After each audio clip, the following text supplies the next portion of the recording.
Oh, what is up, everybody? Welcome back to another episode of the GXWrestleCast. We're on episode 190 of my wrestling recap show, where once a week I go through all of the major WWE and AEW shows, give you the recap, give you the review, let you know what's going on storyline-wise, and at the end of the show, I give out my 3 stars of the week, awarding my 3 favorite matches that I witnessed with my eyeballs. And when there is a pay-per-view, I will be doing a separate pay-per-view review, as I did with Elimination Chamber last week. I was there live, so if you didn't check it out, go listen to that review. It was a fantastic time, and a little bit of history was made right now. So it was a good show. Go check that one out, and I'll have a pay-per-view review out later this week for AEW's Revolution. That's going down on Sunday night. That's going to kind of mess with me, so I'll watch it when I can, get the review up as soon as I can, but more than likely going to be a little bit later on in the week, so be on the lookout for that. Let's dive into the Monday Night Raw recap in Buffalo, New York, just over the bridge there from Toronto. Wish I could have been there, but I wasn't. But they got CM Punk, and oh baby, he is very, very angry. He rips into The Rock, calling him a bald fraud, calls out John Cena for being a scumbag, and then turns to Seth Rollins. And I just have to throw out there that I completely forgot to mention the outrageousness that was Seth Rollins' outfit at last week's SmackDown. That freaking, I laughed like 7 times at the chirps that they were throwing at Seth Rollins, man. Like, he looked like, I said, he looked like I don't know if people go to clubs anymore, but he looks like the leather, he looked like a leather couch in a club. He looked very soft and plushy, but as an outfit, horrendous. That might be one of the most ridiculous things he has ever worn. Regardless, CM Punk calls out Seth Rollins, saying he's going to put him in a wheelchair. Seth Rollins arrives, not wearing he's always dressed ridiculously, but nothing's going to top that freaking pillow. I don't know what that was. He starts brawling with CM Punk, chaotic brawling all over ringside. Crowd is absolutely eating it up, loving it, and a wild way to start the show, absolutely. Now it's looking like CM Punk versus Seth Rollins at WrestleMania. I'm down for that. I mean, Punk's still claiming he can get a main event. Again, they can just pull the card out. Hey, everyone gets a main event. Every match is a main event. Why not? Fuck it. But I love the idea of CM Punk versus Seth Rollins. That would be a great fight. I think it would be better if they add a stipulation to that. Some sort of, where is WrestleMania? Vegas? I don't know. A no Texas Hold'em street fight, something like that. I want it to be nasty. I want a very nasty fight, because these two hate each other. Made it known, especially Seth, since CM Punk got here, that he does not like him. So yeah, looking forward to this. It's been very good. And then we have Dom Mysterio still suggesting they need a new member in the Judgment Day. Finn says nope, and he will handle Braun Strowman personally. That is outrageous. He's got a solid 1.5 foot on you and good 150 pounds, 150 lbs, you know what I'm saying? Big man. Bad idea. Speaking of big men, we got Otis with Alpha Academy, or I think they're honestly going by the Alpha Babes now, because Otis just loves saying babe, calls everyone babe, so now they're the babes. So Otis with the Alpha Babes, I guess, versus Gunther. A little bit of a mismatch. All right, let's get in there. Gunther trash-talking Otis before the match, as he does. Gunther cheap shot and then pulls Otis's beard. You don't do that, man. That I have a beard. I don't keep it very long, but it hurts. Don't do that. Gunther, this was an error. Otis fall away slams Gunther hard on the floor. Again, this is why you don't pull a man's beard. You're going to get slammed. Otis gyrating the hips, building up some momentum, and then he eats a bunch of Gunther chops for breakfast, and those things are always nasty. Otis hits the caterpillar, but he misses the splash. Gunther gets a power bomb off on the big man, very impressive, and grabs the W. Good effort there from Otis, able to deal with lots of Gunther punishment. A solid match overall, but yeah, a bit of a mismatch. Gunther continues the attack. He powerbombs Tozawa onto Otis, and my goodness.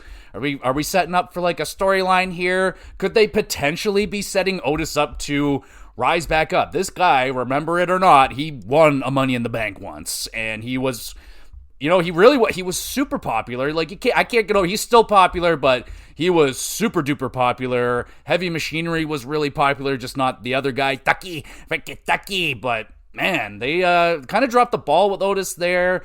It was kind of confusing, the Money in the Bank win, regardless. Like, he just, I don't know, man. I don't know, but maybe they're setting something big up here for Otis. They're putting him up against Gunther, so we got definitely a nice feel good story if Otis is able to overcome Gunther somehow.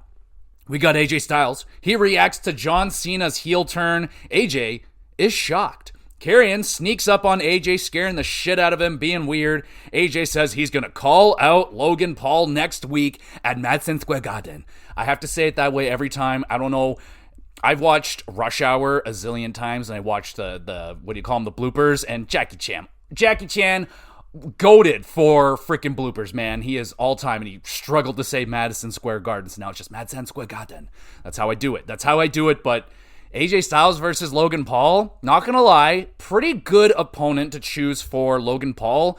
I'm not gonna say that Logan is anywhere near the abilities of AJ Styles, but kind of does some similar shit. They like to jump off the ropes, do the springboard shit. It'd be a fun athletic match, man. I'm not against it, because again, Logan continues to impress me every time he's in the ring. I don't care if he's getting special training from Shawn Michaels. It's working. It's paying off, and he's entertaining to watch in the ring. So I think it'd be a good match. I think it'd be really fun. Now, we move on to one of the first of 3 title matches we have. Wild, there was no title matches at Elimination Chamber. Easily could have squeezed one of these matches, 2 of these matches onto it, taking out the Tiffy thing, because, it really wasn't pay-per-view worthy, all said and done. It was a lot of fun to see Trish, but all right. Women's Intercontinental Championship matchup. Lyra Valkyria defends against Ivy Nile. Lyra lighting Ivy up with the knee lifts, those things looking nasty. Nile with the dragon screws, also looking nasty. This begins her targeting of Lyra's leg throughout the whole match. Lyra Nightwing fails when her knee gives out. Ivy hits a sit-out powerbomb while she's falling down. Very impressive. She got it off, but yeah, she lost her balance, and it was a good laugh. We get Ivy puts Lyra in one hell of an ankle lock. She's got that thing hooked in and, twisting. But Lyra, barely escaping, gets to the ropes. Lyra with a unique Randy Orton-style backbreaker hits the Nightwing on one leg to retain. Damn, son, that was a very good match right there. Ivy bringing some of the stiffness and a ruthless attack on Lyra's knee. Lyra, excellent selling throughout. She was fucking one-legged for half of it, and a resilient comeback and performance. I like the chemistry here. I like Ivy Nile, man. She brings anyone that brings some stiffness, whether it's good stiffness, I don't care. I like to see the stiffness. 7.5 out of 10. Pretty damn good. We get Seth and Punk. They see each other backstage and they start brawling again. Ridiculous. Who is in charge of security? Like, after it took them forever to split them up finally, and now they're calmed down, they're in different areas, and I just see them like, all right, guys, let's walk down this way here, and then they fucking collide. It's just, who set this shit up, man? Like, who do you not know the layout of this building? So they collide again, big old fight. Order is semi-restored. Seth is fucking losing it on Adam Pearce as usual, and Seth wants a match with CM Punk. Adam says, all right, fine, bitch. Cage match next week at Madison Square Garden. Mic drop moment right there for Adam Pearce, and fuck yeah, that is sweet. Now, cage matches, generally overrated in my opinion, but they can still be really good. So this one should be pretty fucking good. I don't know if this is going to satisfy the WrestleMania. Like, is that going to be it for them, or is this just getting it started? Where do you go from there? How about a fucking 3 stages of hell match? When's the last time have they ever done one outside of Triple H and Shawn Michaels way back in the day? Love that stipulation. 3 different matches, bam, bam, bam. It's obviously going to be how it goes down, but I like it. There's a lot of variety there. Anyway, cool moment. We get Ludwig Kaiser cutting a promo. He says he got back the attention after he attacked Penta last week. Kaiser claims to be the future world champion of WWE, and I don't believe it. Kaiser wants to beat down Penta worse than Cena beat down Cody in Toronto. Whoa, man, way too soon. Penta arrives. He beats Don Kaiser with a bunch of fancy moves and shit. No fear. Zero miedo. Or something. Yeah. All right. Bianca Belair. Oh, she's had a week. She had a rough weekend. Very emotional. After her friends broke down and beat the shit out of each other, she did win Elimination Chamber. That helps, but it's not good enough. Bianca interviewed about what happened at Elimination Chamber. Bianca says it was bittersweet winning because of obviously all that drama that went down. But Bianca sets her focus to WrestleMania as best as she can. We'll see what goes on there. Chad Gable, roaming the streets of Mexico. What is this man up to? Well, he finds a strange old man in some dank-ass alley who gives him a strange box for $500. Chad, what the fucking fuck are you doing, man? I don't like it, but hey, yo, hold up. Straight up, great production value right here on this segment. Look great. Like, really nicely set up. Well done right there. I like that, and we're going to see some more of that right here later in the show. But first, it's a World Tag Team Championship match. The War Raiders, Ivar and Eric, defending against the Creed brothers, Julius and Brutus.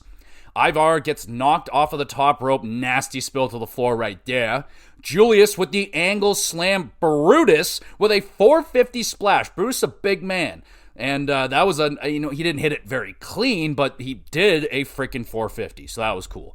Julius hits a perfect shooting star press right after that, man, and a lot of history behind that move. It's one of the forbidden moves of WWE. Only certain people get to pull it off, and my boy Julius doing it so good. Oh my god, perfect execution. That's a thumbs up. Ivar then flattens Julius into the side of the ring. That looked very painful. War Machine connects, and the Raiders retain. Awesome performance right there from the Creeds, hitting all the big top rope moves, showing that they're not just, doing suplexes and shit. They have high flying ability. They're sensational. I love these guys. Lots of double team moves from both teams. I like that. And some nasty looking bumps. Great chemistry from these teams right here. I would love some more. Banger. And also, Creed's got to get the championship here soon at some point. I'm not rushing, but they're bound to get their future champions for sure. And who knows? Julius, man, that dude is legit. Now, I really like Brutus as well. I think Julius is a little more, he doesn't have quite the person, and it doesn't matter. I'm not going to go off on it. Love it. We got LWO. They're challenging the New Day to a tornado tag. Oh, fuck yeah. And again, really good production value for this video. Like, it just looks really good. Like, it's not just, hey, we're in the fucking alleyway of the arena. Here's a fucking light and maybe some shading. And no, this was like fucking edited, very nicely done. And tornado tags.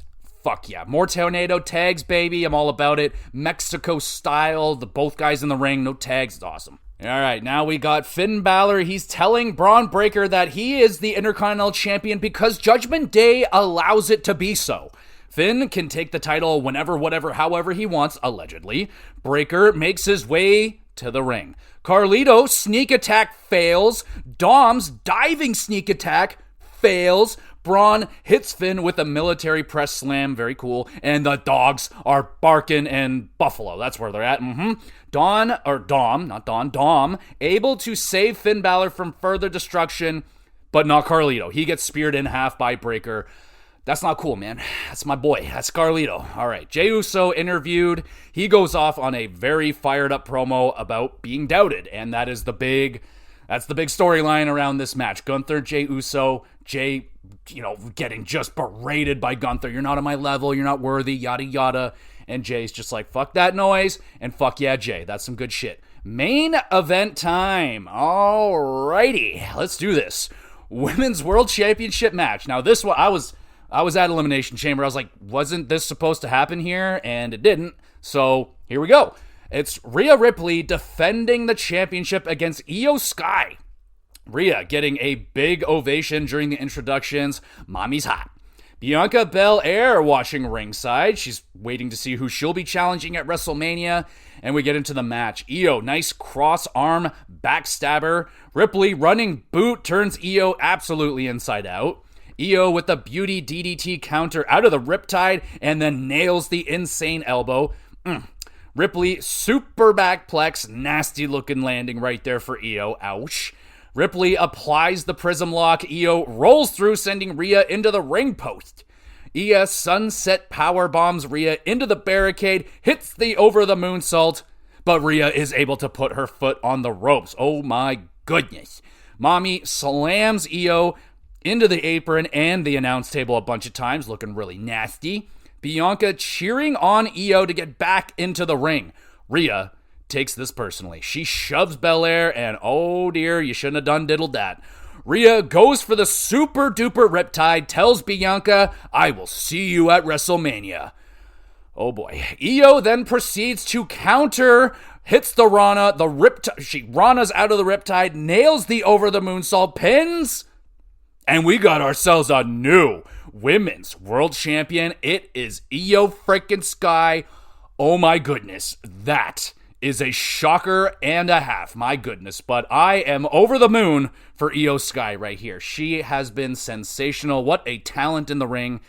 You know, she can't obviously connect with the fans as easily as others because she's not fluid, or I don't even know. She can't speak perfect English. She's pretty good, not bad, but man, she is so freaking good in the ring and beyond deserving of this. Oh, what a banger of a main event right there as well. Awesome back and forth match. 8 out of 10 right there.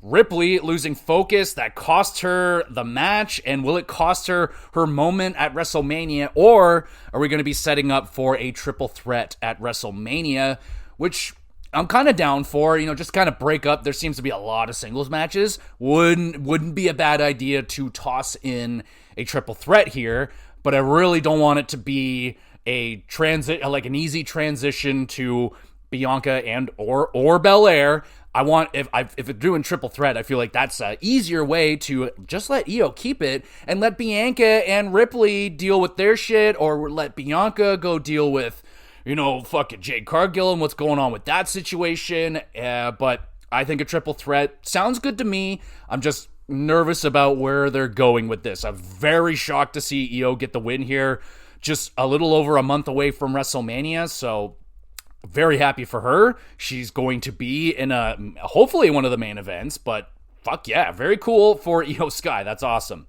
And I would say a banger Raw to follow up Elimination Chamber. No title matches at Elimination Chamber, but we get 3 here on Monday Night Raw. So I feel like a little bit cheaped out because it was not, cheap to go there. I didn't get any title matches, but I was very satisfied overall with my pay-per-view. It was one of my favorites of the year, one of the highest scored pay-per-views of the year. I got to see the insane moment of John Cena and 2 Elimination Chamber matches, but 1 title match would have been key. Anyway, we get 3 on Monday Night Raw, so that's all right. All the title matches were very well done, really good to banger, oh hell yeah. Massive shocking win for Io. Like I said, I hope it's not just a transitional championship for her. Hopefully not. Punk and Seth brawling all night. That was really fun. The homie Moo was telling me he saw a picture of, the very popular Family Guy fighting chicken thing. And they had, CM Punk and Seth as the chicken and Peter. So there you go. That's some fun stuff. Really good production value on some of those video segments. This has always kind of been a very inconsistent thing with WWE. Sometimes they got really good production value on segments. Sometimes they're on a rush and they got to throw shit together. But at least tonight, really, really good. And a really good Buffalo crowd that brought the energy. Not as much as Toronto, but they did good. 8 out of 10 for the Monday Night Raw. All right, we'll go now to NXT. Pretty sure they're still at the Performance Center in Florida. We kick off the show with Chelsea Green and Piper Niven, her secret Hervis, versus Zarya and Sol Ruca, one of my more favored new tag teams on the block right now. Let's get in there. Ruca with the big dive lands hard. Piper follows right behind with a senton. She wipes out Zarya and Sol. Zarya with the hot tag hits Green and Piper with spears. Chelsea's nose is busted open. We got some blood. Zarya and Sol, sweet moonsault slam combo thing. Thumbs up for that. Zarya, impressive power. F5's Piper onto Green. Ruca then snatches Chelsea's Sol and pins the United States champion for a massive win right. Yeah. Damn, that was a good opening tag team match right there. Both teams Cool offense, especially Ruka and Zarya. Like, they have just fucking connected immediately since teaming up. It's only been like, it doesn't feel very long, maybe a month. And yeah, I really like their chemistry together. Some close near falls and blood. 7 out of 10. We got Cora Jade trash talking with Jordynne Grace. Cora says an NXT superstar like her holding the championship would be the best. Grace tries to respond, but Cora just leaves. Very rude, and that's why I like her. We get Trick Willie speaking with Ava, gets interrupted by the former Chase U students giving Ava a gift. Okay, that's nice, but also rude, man. Like, Trick's in the middle of talking to her. What the fuck? Trick rightfully loses his shit. He wants to fight with the students. Oh dear. Trick has been in a very bad mood. Someone's shitting his Cheerios, and he's trying to figure out what the fuck. We get Jada Piaca versus Kalani Jordan for the 19th time, but that's all right. Lonnie, cool handstand leg drop with a half twist. Jordan hits a avalanche Spanish fly. Piaca able to roll out to safety. Parker slams into the steel steps. Parker avoids the 450 splash, nails the Hypnotic, very cool name for a hip attack move, pins and wins. Damn. Another really good fight between Lonnie and Parker right now. Hard hitting strikes, back and forth action, and no shenanigans. Love that. 7.5. We get Piaca, then calls out Vakur for a matchup for her championship. She's holding the Women's North American Championship, I think? I don't really know. We move on. It's a Hardy Party time, everybody. Hardy Party time, and it's on NXT. Nice ovation for the legends. I like Matt Moore. Deal with it. Hardys loved competing in NXT last week, and out comes Hank and Tank looking for an opportunity versus the Hardys. Matt likes the hunger, but Jeff wants extreme. Tank suggests TLC, and I am sopping wet. Briggs and Inamura want a shot at the Hardys as well. Hank and Tank dive. They take out Briggs and Inamura. They brawl off into the Everglades or some shit, I don't know. Meanwhile, Fraxium appear out of nowhere, and the Hardys will see the NXT Tag Team Champions next week in New York City. Oh my goodness. But seriously, can we still get a TLC?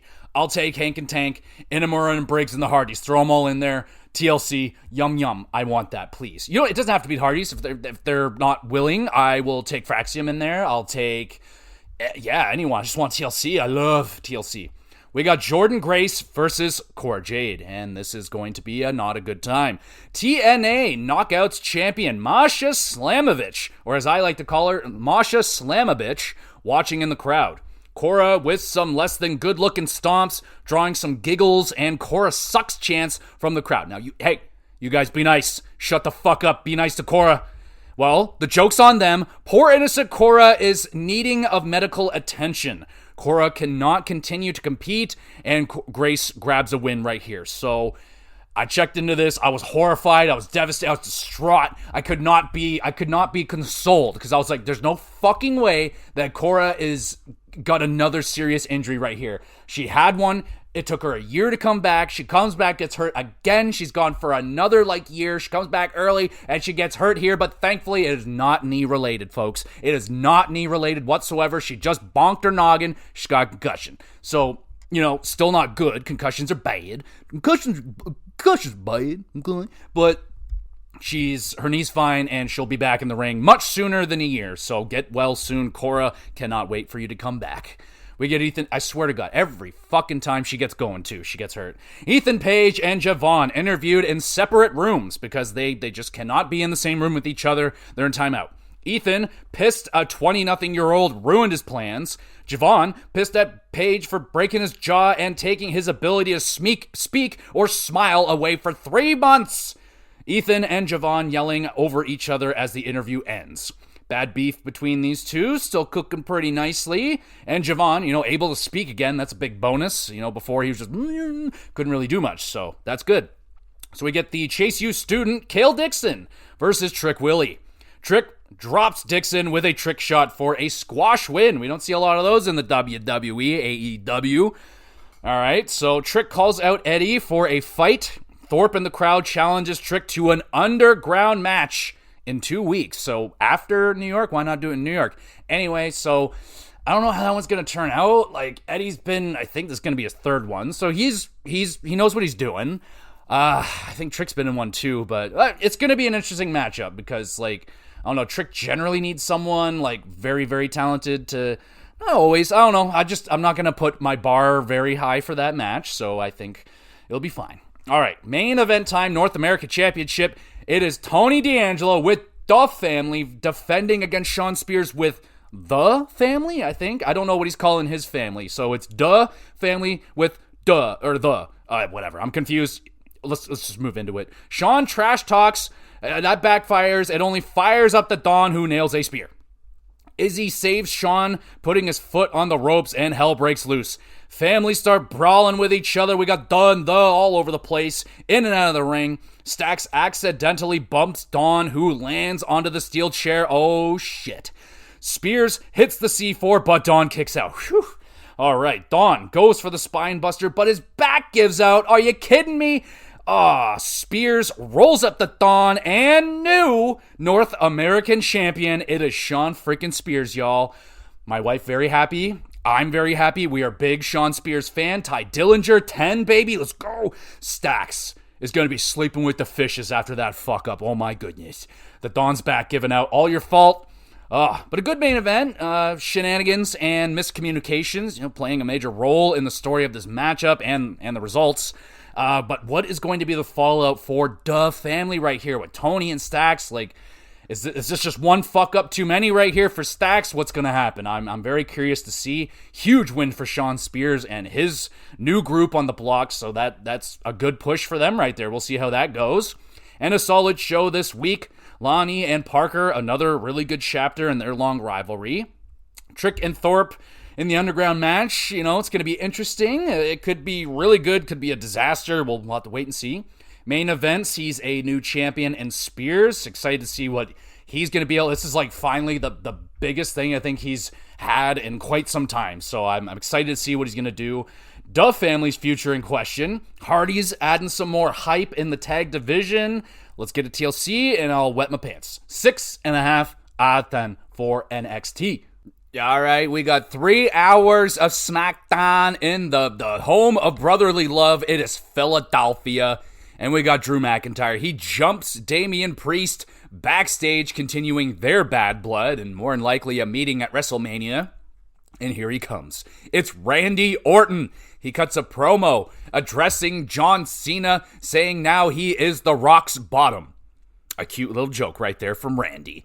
Randy turns his focus back to Kevin Owens. Randy believes Kevin did all of this to Sammy because Kevin Owens is jealous of Sammy becoming a bigger star than Kevin.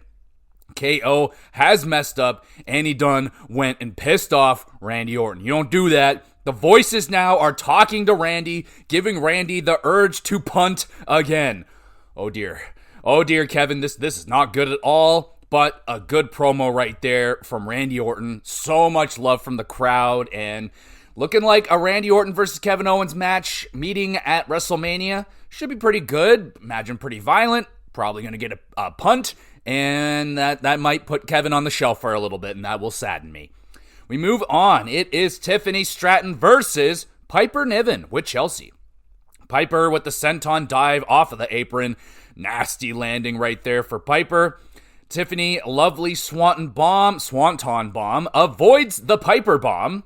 Tiffy, prettiest moonsault, picks up the win. Solid matchup. Pretty Piper in control early. Tiffy, nice comeback, pretty standard stuff. Here comes Charlotte Flair attacking Stratton after the bell. Referees eventually show up and break things up. Boo Charlotte, I don't like you. It's gonna go one of two ways with Tiffy and Charlotte at Mania. It's rather Flair wins in pretty Flair fashion, doesn't really give Tiffy a whole lot. And then they're gonna go down the very similar path that they did with Rhea, where it's like, all right, you still got a lot more to learn, kid, against someone like Charlotte. And then we set up a rematch for the next year's WrestleMania. But again, that does nothing for Tiffy. That's going to absolutely just spoil all the momentum that she's built up. And Charlotte gets another championship, and then she she's just a very selfish wrestler in the company. She doesn't give a lot. She only comes in to take championships and then maybe lose them in a triple threat, not really giving anyone a solid victory or putting anybody over. So I really hope it doesn't go that way, and Charlotte does the thing for once and puts over Tiffy at WrestleMania and let her get the big win. Nick Aldis breaks down the tag division madness in March. There you go. DIY, Pretty Deadly, Street Profits, and Los Garza all involved in a chaotic tale of brutality and deception. Aldis has a solution. Profits have their title shot versus DIY. That goes down. And then meanwhile, the other teams will compete in a triple threat to determine the next tag team number one contender. There we go. Pretty solid work. We get a triple threat tag team match. It is Motor City, Sabin and Shelley versus Pretty Deadly, Wilson and Prince versus Los Garza, Berto, and Garza. So, Pretty Deadly with the backslide, they roll up Chris, and they snag a quick win right there. So, yeah, something feels wrong. Something feels very wrong with this match. It was incredibly short. I was expecting like a big old banger. It was going to be awesome. And then out of nowhere, we get a quick roll-up and it's over. I don't know, man. Like, Sabin's reaction seemed pretty like, what the fuck? I don't know. Something feels wrong about that match, but Pretty Deadly with the win. You know, I'm not very encouraged that they're going to go on and win a championship anytime soon here. But, hey, that levels them up at least. Like, you know, I don't expect them to do any real serious damage as number one contenders, but it's something. And, yeah, that match was a fucking mess. I don't know what happened there. Speaking of a mess, we got Bianca. She is an emotional mess after Elimination Chamber, demanding Naomi come out and explain what the fuck is going on. Naomi says Jade has been piggybacking off of Bianca's success. Naomi admits she did attack Jade. Bianca, very, very, very upset, tells Naomi they are done. They're fucking Dunyan rings, bro. Naomi, also very upset, says she wishes she did it sooner and calls Bianca an ungrateful bitch. Oh, fuck. Jade Cargill arrives on scene and she whoops Naomi's ass again. This was a awesome emotional moment right here between Naomi and Bianca. Felt very real. We got tears flowing, man. Like, that was freaking awesome. And a little bit of Naomi heel coming out right here, obviously calling Bianca a bitch. So it looks like that's where we're going. We got Naomi probably going heel right here, but pretty justified reasoning though. Like, yeah, Jade did kind of just jump onto Bianca's coattails and was riding that shit hard, but I mean, it was a match made in heaven. I mean, Jade Cargill's still pretty green. She still got to learn the ropes of WWE, and yeah, I thought it was a great idea to latch them on there, but Naomi makes some good points right there, so very interested to see. This was a fantastic segment. Thumbs up. We got Braun Strowman versus Solo Sikoa up next. Solo hits a Samoan drop on Braun, pretty impressive strength. Strowman power slam connects, and then Tama Tonga attacks Braun. The match is over. Braun fights back. Enter Jacob Fatu. Brawling begins. Fatu chokeslammed on the announce table. Doesn't really do much. Fatu rises back up, leaps off the table, and continues fighting with Braun into the crowd. We get both men crashing through a bunch of tables and both men just getting back up and going raw and stuff like that. Big, meaty men. But that was cool, man. The match was whatever, but that brawl was way better than the match was. So looking like we might be doing so really sad news. Bronson Reed got released not long ago here, and devastated because he was on the rise, bro. He had an amazing brawl with Braun Strowman, the parking lot brawl and all that shit. Maybe they're setting up Solo Sikoa to do a very similar thing that Reed was doing, because I guess they're just done with that guy, which sucks. I guess his injury is a lot worse than it came off to be in my books, but that fucking sucks. Regardless, looks like we're gonna get some big brawling shit going on between Fatu and Braun Strowman. Should be really good. We get LA Knight, cutting a promo backstage, talking about, or being really nice to Philadelphia. Speaks a little Japanese even, you know what I'm saying? Looking to reclaim the United States title from Shinsuke. Yeah. But first, it's a street fight in Philadelphia for the Women's United States Championship. Chelsea Green with Piper defends against Michin. Chelsea sporting a Cactus Jack-inspired outfit. Very nice. Michin gets the party started early with a trash can. Chelsea ties Michin's hands up with a rope. Chelsea yelling at the crowd, no tables. And she keeps putting the table back underneath the ring. Good shit right there. Michin then blasts Green with a fire extinguisher, and like some of the, the extinguisher dust or whatever was all over Chelsea's face. Piper won't let Michin grab a table, and Philadelphia is very upset. Very funny stuff. Michin hums a trash can at Chelsea, nails the hip attack, and we get a near fall. Michin sets up Green on a table. It buckles a little bit. Michin's like, I don't give a fuck. Does the top rope senton through the busted up table anyway. Great stuff. Thumbs up. And then a hooded person attacks Michin. It's Alba Fire. What the heck? Fire hits Michin with a destroyer onto a pile of chairs. Even though, she took all of that bump on her own ass. Doesn't matter. Chelsea pins and retains. Oh, snap. Appears that Alba Fire has joined the Secret Hervis. Very interesting and random. Also because they released Isla Dawn. I believe they released her. So, yeah, Alba Fire's out a tag team partner. The fuck? But really good Philadelphia street fight. Some nice nods to EC Dub and some good usage of the weapons. 7.5 out of 10, and that's gotta be it with Michin versus Chelsea Green, right? I think that's it. That's 3 wins for Chelsea, no wins for Michin. We're done here. We got Santos giving Los Garza shit backstage. Andrade appears. He tells Garza they deserve better. There you go. Looks like Andrade might be stealing away Los Garza. Why not just join all together? Why not have Andrade? I know the answer to that. Andrade and Santos, those egos, they're not going to clash. Only one of those guys can be a leader. And I think Andrade would be better.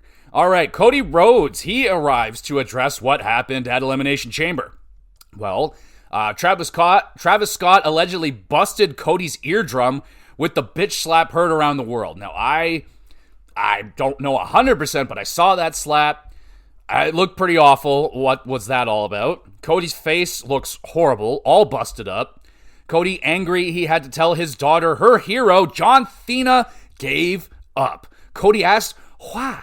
Why'd you do it, John? Cody remembers Philly cheering for Cody back when he had a mustache and wasn't that popular. Cena told Cody the WWE title gets heavier every day, and Cody still holds the title high like it's weightless 300 plus days into his reign. And a great promo right here from the Code Man, very passionate, loving it. Thumbs up.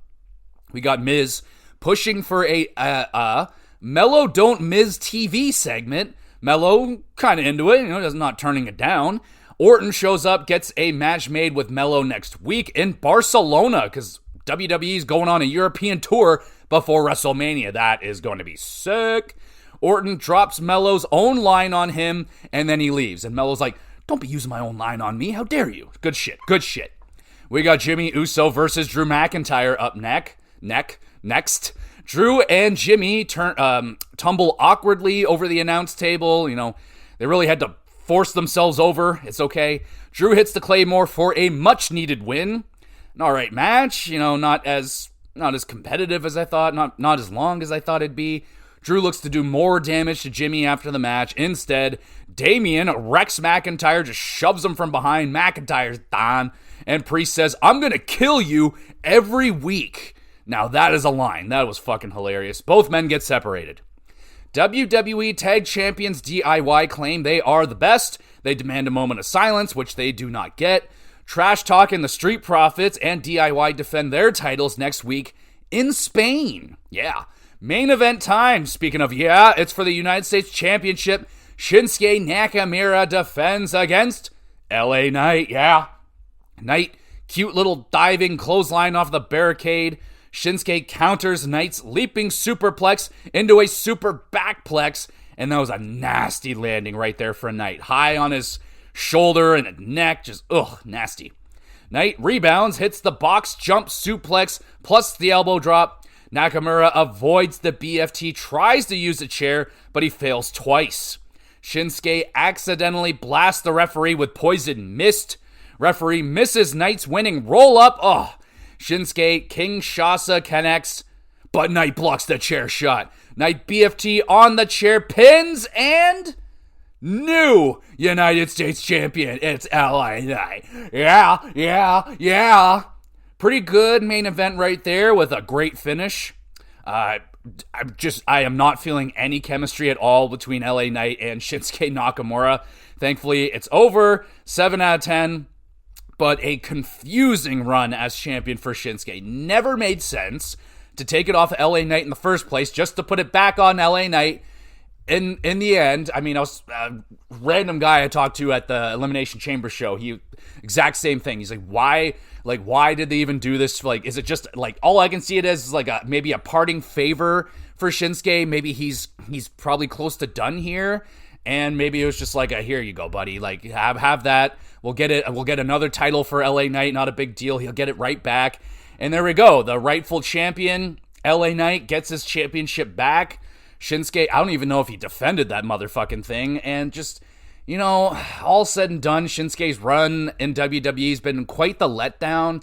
It was good at first, back in 2016, 17 when he showed up. The entrance, the parade, it was awesome. The big Rumble win, but he doesn't get the big win at Mania, and then it's just kind of been downhill ever since then.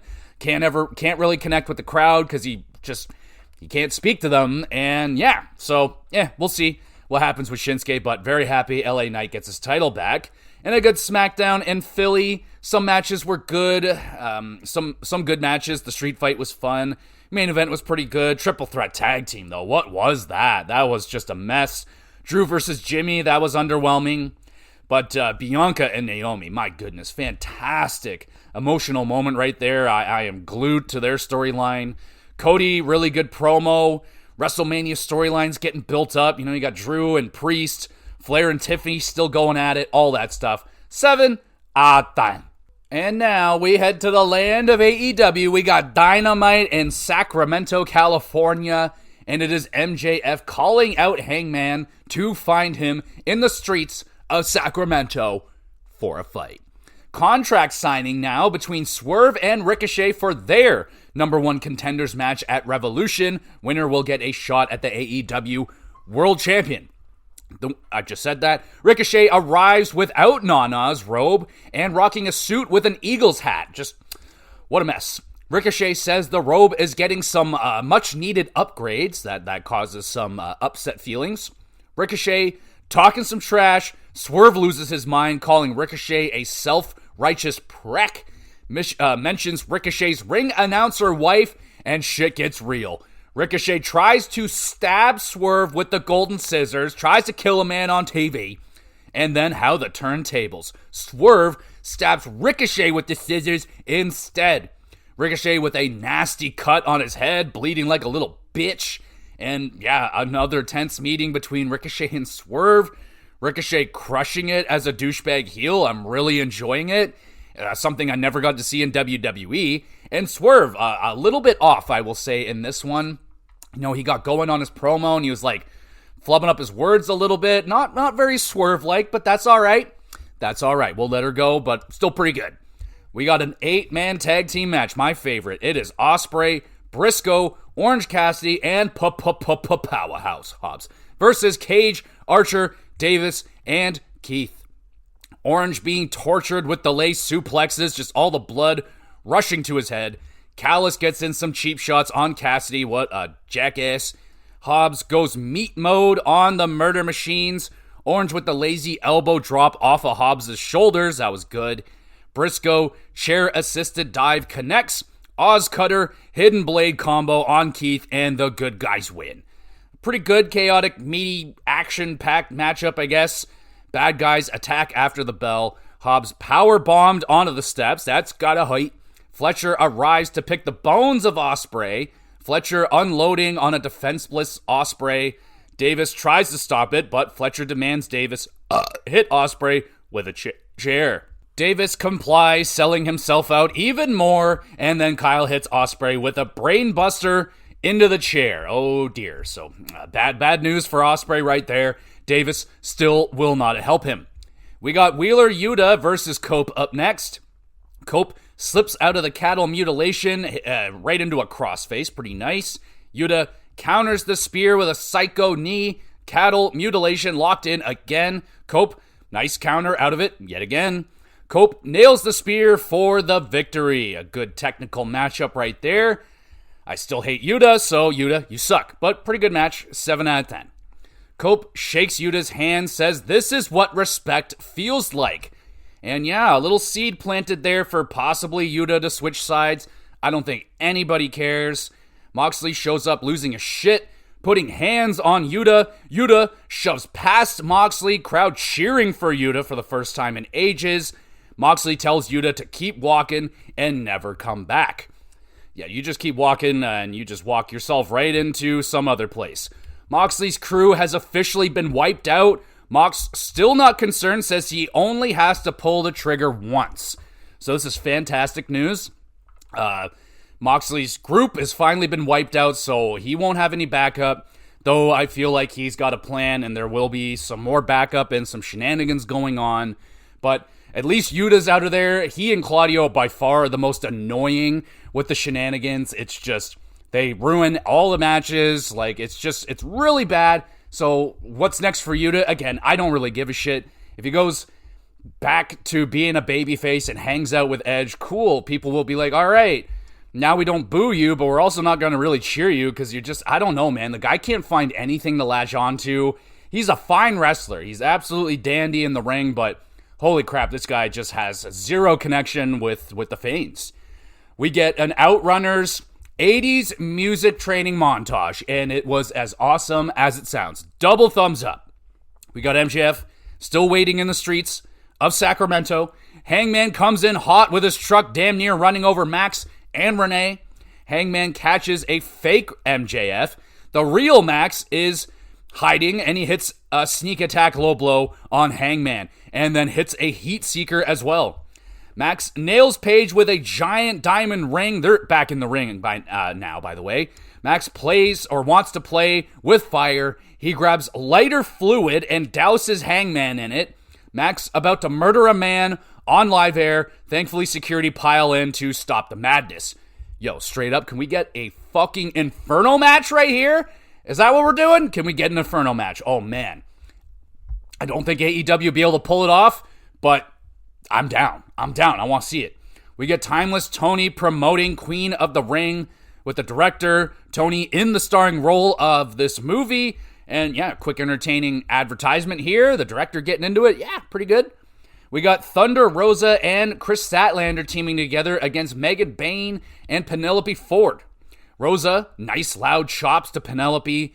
Bang, hurling everyone over the ropes, even her own partner to wipe out Rosa and Chris. I like that. Thumbs up.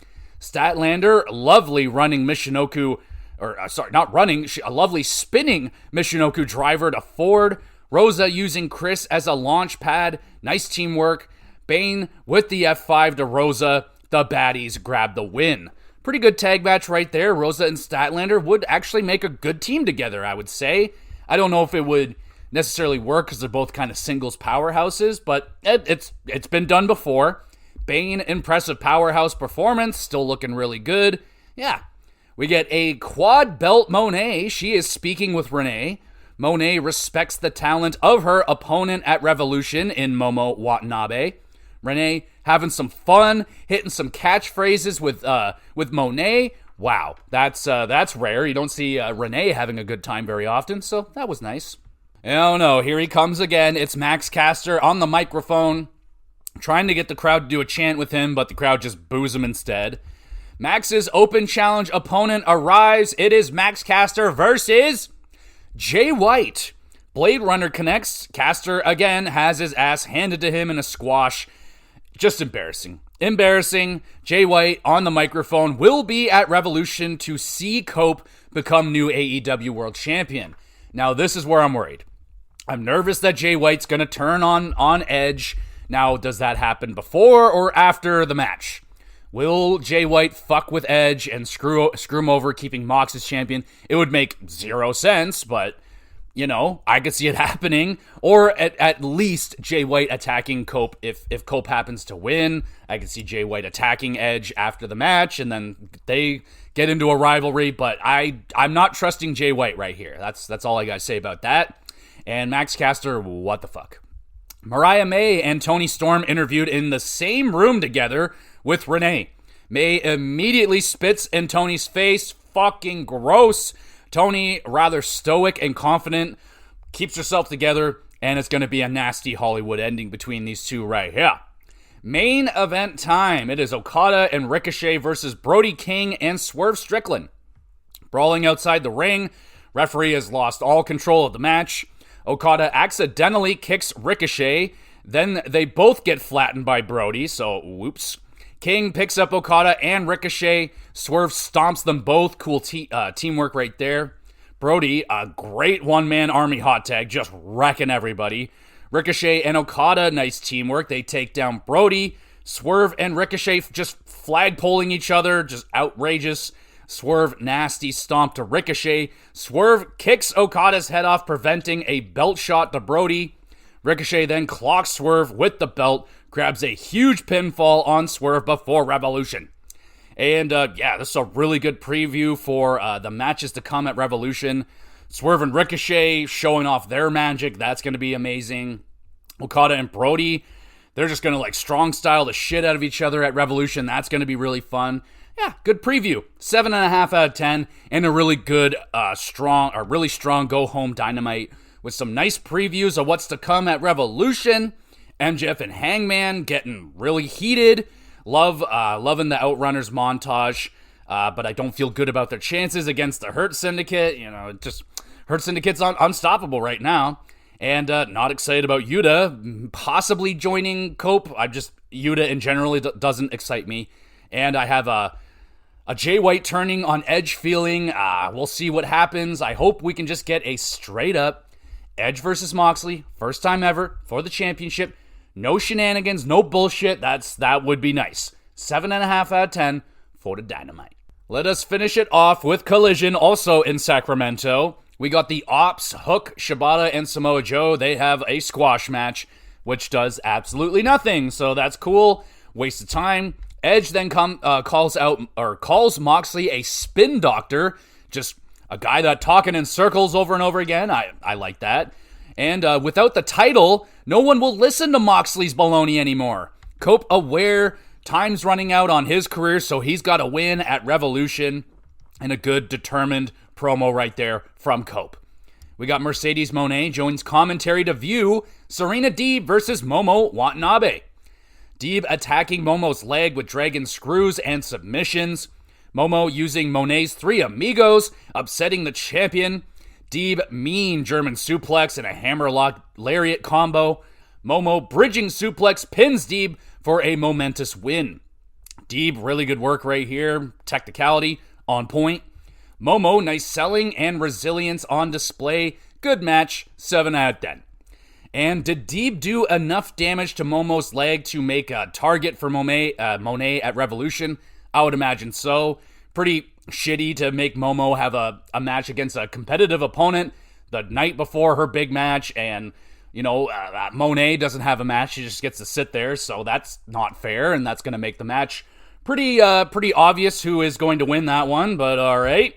Monet tries to sneak attack, but it backfires. Momo, nice diving Meteora, takes out the champ. We get Ospreay, passionate promo backstage on his former bruv, Kyle Fletcher. And a damn fine promo right there from William. Thumbs up. We got Harley Cameron going up against Ketchkovich or something like that. I did not really catch her name fully. Harley jumped with an early assault by Ketchkovich. Harley, able to bounce back, hits her finisher for a quick win. Yay, Harley, picking up some wins. That's good. Hopefully she can get back into a title picture soon. And Ketchkovich or whatever, pretty decent debut, I guess. Don't know who the fuck you are, but all right. We got the Infantry, Bravo and Dean with Shane Taylor versus Undisputed Kingdom, Roddy and O'Reilly. Roddy, nice hot tag, hitting some 2-for-1 offense on Infantry. We get a scissor kick frog splash combo by the Infantry. I like that. Undisputed sweep the leg with the high-low combo for the dub. Pretty solid quick tag match.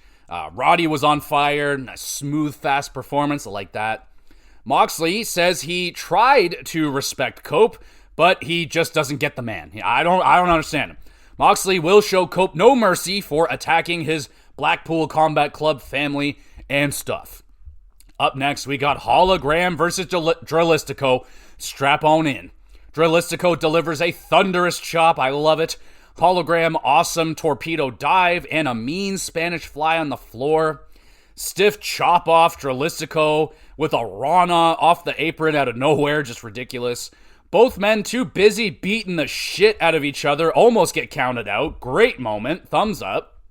Dralistico, lovely crucifix bomb and a springboard destroyer. Hologram, airplane spin, portal bomb, pins, and wins. Still undefeated in AEW. Fuck yeah. That was a banger and a half. Oh my goodness. Awesome lucha wrestling from both men. Seriously stiff chops in this one. They were just hammering on each other. Friggin' awesome. Wicked fast-paced action. 8.5 out of 10. Beast Mortos attacks Hologram after the bell. Commander tries to help, but he gets sneak attacked by Dralistico. Give me more lucha wrestling, please. More and more and more. It is so friggin' good. We get Hurt Syndicate enjoy pain and blood as entertainment. Hurt Syndicate are going to hurt the Outrunners at Revolution. Well, don't hurt them too bad because I like them. Speaking of, we got the Outrunners, Turbo and Magnum versus Dafari and Nice. Outrunners double atomic drop and the drop kicks, then hit some poses. Outrunners about to hit Total Recall, but Hurt Syndicate arrive, causing a distraction. Doesn't matter. Runners recover, nail the Total Recall to win. Solid, entertaining match. Crowd absolutely loving the Outrunners, and so am I. Love those guys. Toni Storm gets attacked by Mariah May at her red carpet event. Not very nice, Mariah, but she was all dressed up and everything, so it's like she was there, like she was invited more than likely, but she, like, kind of weird, but anyway, funny moment. We get a good music video hype package for MJF versus Hangman with that song, got a bullet with a name on it, bullet with a name. Pretty good music video right there, I like it. More of those. Orange and Briscoe are teaming with the Costco guys at Revolution for a tag match. What? That sucks. I could not give less. Are you fucking kidding me? That's the best you can do with Orange Cassidy, man? Like, you're going to put him in a match with the Costco guys? Like, lame. Main event time. TNT Championship match. Danny Garcia defends against Lee Moriarty. Garcia starts his rally. Awesome back and forth pinfall sequence. That was really good. Thumbs up. Garcia sharpshooter locked in. Moriarty scratching Danny's eyes to escape. Garcia escapes the Motor City stretch. Nails a pile driver to retain. Good main event match. The beginning was very boring. The usual Garcia getting his ass kicked, building up the crowd momentum, and then he comes back. But that finale was freaking awesome, though. I will give them that. 7 out of 10. The Infantry try to beat up Garcia, but Undisputed Kingdom arrive to scare them off. And we finish with Kenny Omega calling out Takeshita to beat him man-to-man. A sweet hype package right there to end the show. I love the footage of Takeshita as like a rookie fighting against Omega way back in the day. So cute, so innocent, and here we are now. Takeshita, a fully grown man, and that's going to be a war at Revolution. And a pretty good collision heading into Revolution. Touching on the big matches and rivalries, Cope and Moxley, final messages to each other, pretty good. Ospreay fired up promo, some good hype packages. Wrestling mostly good. They gotta get that pointless squash match in. Who back there thinks that shit is a good idea? Like, who's like, we're getting so much out of these guys that nobody knows, and our superstars are coming and beating the shit out of them, and they look so good. It's just like, what? No, stop doing squash matches. They're so freaking stupid. But Dralistico versus Hologram, that was phenomenal. I would absolutely tell you to check that one out. Worth your time. 7 out of 10 for Collision. Let's finish now with the 3 stars of the week. I am including Elimination Chamber into this one, so here we go. Want to shout out the Creeds versus the War Raiders, their tag title match on Raw. I love both of these teams. They mix very, very well together. I have been all about the Creeds ever since they shown up. They will be tag team champions at some point in the WWE. They're just so freaking good. Julius especially, my goodness, that guy is awesome. Another shout out, want to shout out Rhea versus Io Sky, their world title match on Raw this week. Very unexpected. It was a damn fine match right there, showing off how freaking good Io is, and I'm so happy for her to get a moment. She's gonna go to WrestleMania as a champion, and that is awesome. Very unexpected, but great for her. Great for her. All right, official 3 stars. Third star goes to Hologram versus Dralistico, their excellent match on Collision. If you love lucha wrestling, you're gonna love this. This was awesome. If you've never seen lucha, watch this. It was awesome. Good enough for the 3rd star. 2nd star goes to both the men's and women's Elimination Chamber match. I will give the edge to the women's. I preferred that one a little bit more, but the men's was right there as well. Lots of great moments. The John Cena thing, like holy shit. John and Punk at the end, that was amazing. Seth Rollins' story, devastated by Drew McIntyre getting taken out in pretty shitty fashion, but that was good. The women, Naomi and Bianca, holy shit. I mean, wow. Roxanne Perez, good showing. Liv Morgan was excellent, and Bianca with that big win. That was awesome. Check out those Elimination Chambers. They were, not the best of all time, but they were very, very, very, very good. And the 1st star goes to Kevin Owens and Sami Zayn, their unsanctioned match at Elimination Chamber. Fucking loved it. The story they told, the brutality, the hatred, the emotion, and the bumps, man. The double table spot. Sammy taking a lot of nasty bumps. Kevin going face first into barbed wire. Just brutal. Absolutely brutal. My favorite match of Elimination Chamber and my favorite match of the week. And there we go, everybody. Thank you so much for listening. I will be viewing the Revolution pay-per-view as soon as I can. It's going down Sunday. I work on Sunday, so it's going to make it... I'll watch it when I can. I'll review it when I get to it. It's probably going to be a little later on in the week here, but it'll get done. So I'll be watching that, so you can be on the lookout for that. Most recent GamerCast was a review of Avowed. So if you have not gotten into Avowed yet, check out the review. I'll let you know if it's worth your time. Spoiler alert, it's worth your time. It's a damn fine game. And next week, I'm going to be talking about remakes that I would like to have remade someday. That would be great, since the Tony Hawk's 3 and 4 remake is on the way. I'm inspired to talk about remakes, so we'll talk about that this upcoming week on the GamerCast. HockeyCast going to be fucking insane. The trade deadline went and passed, and it was a banger. Lots of trades to break down on the HockeyCast this week, so it's going to be a busy one there. Be on the lookout for that. And I upload all of these episodes onto the YouTube channel, Gamer GX Videos. Go over there, subscribe. You can watch it over there. Drop a comment on one of the episodes. Want a question answered live on the podcast. Anything about wrestling, video games, or hockey would be preferred, but I'll try anything. Throw them at me. That'd be fun. Email address and a Twitter page also there for you. And there we go, everybody. Thank you so much for listening. You the best. You want to be even more of the best, though, make sure you're reviewing the podcast, share it around with a few thousand of your friends and enemies, all that great stuff. And we will be back again with some more GX Bloodcast.